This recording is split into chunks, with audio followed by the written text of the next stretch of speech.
Thank you, Madam Chair. As we heard already today in the Executive Director's report, we have made significant gains towards universal access in Africa, particularly with regards to keeping people alive and able to live full, productive lives through access to antiretroviral treatment and prevention of mother-to-child transmission, including the treatment of opportunistic infections such as tuberculosis. However, 2/3 of Africans, including children who need antiretroviral treatment, are not receiving it. Across the continent, there is a heavy reliance on external funding for the AIDS response, particularly for treatment programs, which makes the AIDS response very susceptible to changing donor trends. And we are encouraged by the statement this morning by the UK government about the emergency fund that has been established to increase aid ODA from the UK government.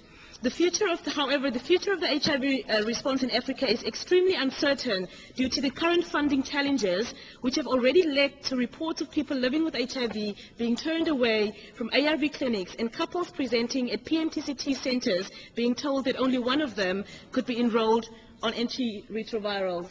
Thank you.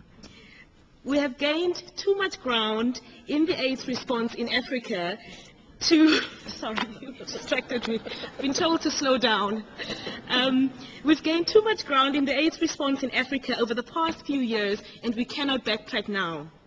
Therefore, we urge donor governments and recipient governments to review their funding commitments to HIV, keeping in mind that people's lives are on the line.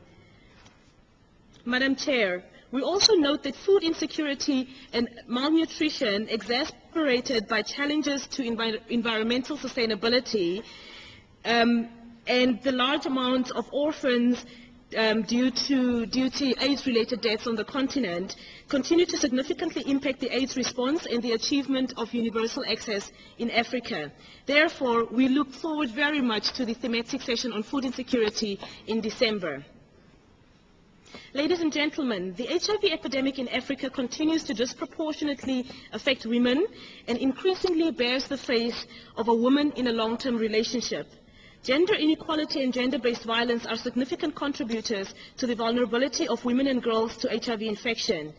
Therefore, we encourage member states to support the operationalization of the UNAIDS operational plan on addressing women, girls, gender inequality, and HIV/AIDS.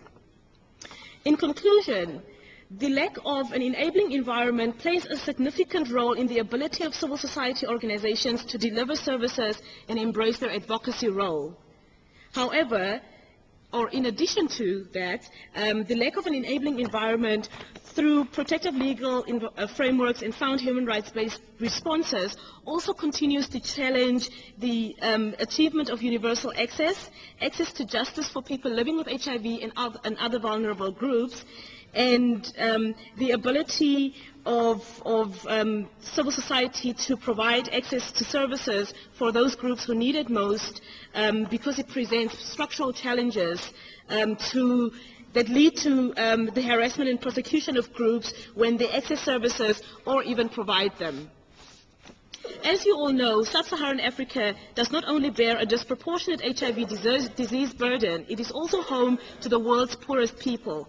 Preventing new infections and HIV-related morbidity and mortality is vital to advancing almost every development goal. Therefore, we need to succeed on AIDS in Africa in order to succeed on the MDGs. I thank you.